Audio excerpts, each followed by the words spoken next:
Back in the studio here in Chicago, Anthony Herron and Jordan Taylor. And after what he did at UAB, Yaxel Lendeborg had a chance to go to the NBA, would have likely been a first-round pick in the previous draft cycle, but he came to Ann Arbor to achieve exactly what he ended up achieving, to get the bigger platform, to have the accolades, to increase his draft stock.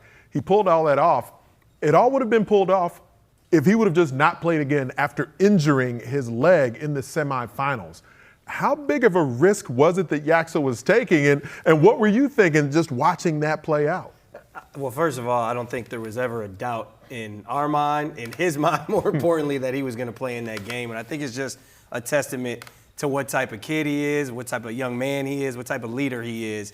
And just seeing that journey piece is so cool, man, especially in this modern day where every one of these kids, every decision you make, there's risk associated with it, not just to play in the game, but you go back to his mom believing in him to send him from Jersey to Yuma, Arizona, and he talked about he didn't want to go.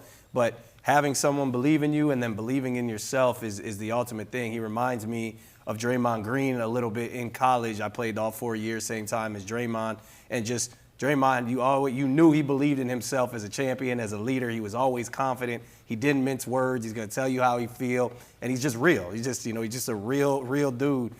So that's where Yaxel takes me. It's an inspiring story, I think, that a lot of kids should pay attention to. At the end of the day, this isn't always the easiest space to navigate for anybody involved. So to see him take the risks he's taken, not just last night to play in that game, but throughout the course of his journey is very cool, very dope to see. And I think it's so refreshing. Yaxel is sort of the poster child for what this season's version of Michigan can represent, like we saw on the journey there. I mean, the folks who still find themselves maybe uncomfortable with the idea of NIL and multimillionaire athletes, but you get an opportunity to bless those who've blessed you. And Yaxel getting his mom a car and different things we've seen over the years, just where players, modern student athletes are able to utilize that additional revenue. It's different than just the scholarship you and I got when we were competing in the Big Ten. But for Yaxel, also just who he is as a person shows up with his approach on the court.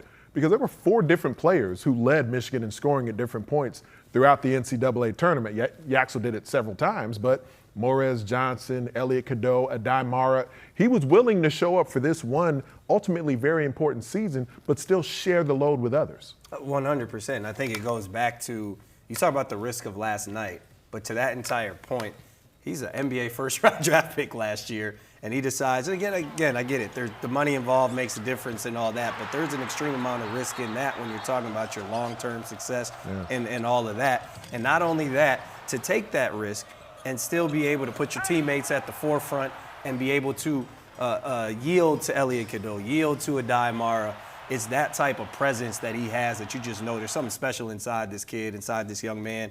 And obviously, again, you can see it from his mom, the way they talk about each other in that cool piece. But if Dusty May gets another guy like Yaxel Lendeborg, I'm assuming he'll be extremely happy, not just for his performance on the court, but his presence, his aura, if you will. I think that's what the kids say these days, right? And just the way that he presents himself to the world. What stood out to you about his game itself? What made Yaxel Lendeborg this season so impactful? I mean, just that, the aura, right? And I know I just said what the kids say. Please, someone edit that out. I know I'm not that old yet, but golly.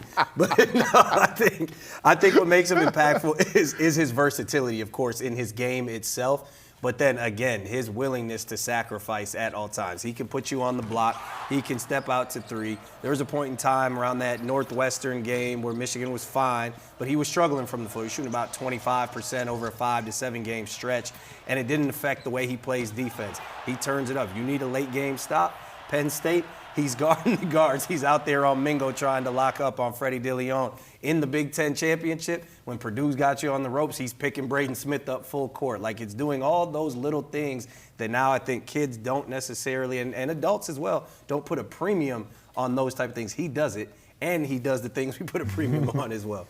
Well, when you think about it, the season that Michigan put together, the 37 wins, the individual accolades, the coach of the year, and all those other things, they will go down in history for it, and deservedly so.